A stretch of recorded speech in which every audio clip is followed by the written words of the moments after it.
شاید آپ کے لیے اس حقیقت کو تسلیم کرنا تھوڑا مشکل ہو کہ ہمارے معاشرے کے اندر انسان کے فیوچر کے ساتھ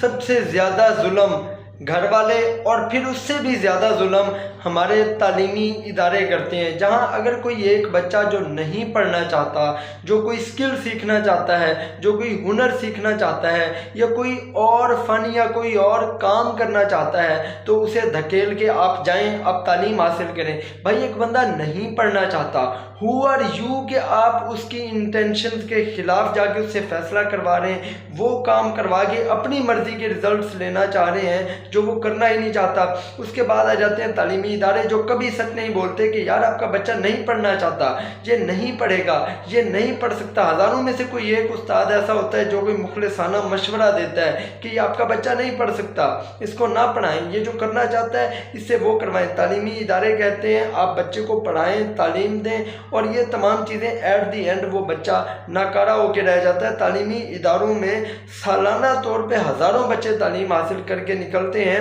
ہر ٹیچر کا تقریباً اتنا ایکسپیرینس ہو جاتا ہے کہ وہ بچے کی شکل اور اس کی عادات دیکھ کے بتا دیتا ہے کہ یہ بندہ پڑھ سکتا ہے یا نہیں پڑھ سکتا، لیکن پھر بھی اپنا فائدہ، اپنا مفاد، ادارے کا مفاد دیکھ کر اس بندے کو غلط راستے پہ جو وہ کرنا ہی نہیں چاہتا اس کام پہ لگا کے رکھتے ہیں، اور ایٹ دی اینڈ وہ نہ گھر کا رہتا ہے نہ گھاٹ کا رہتا ہے۔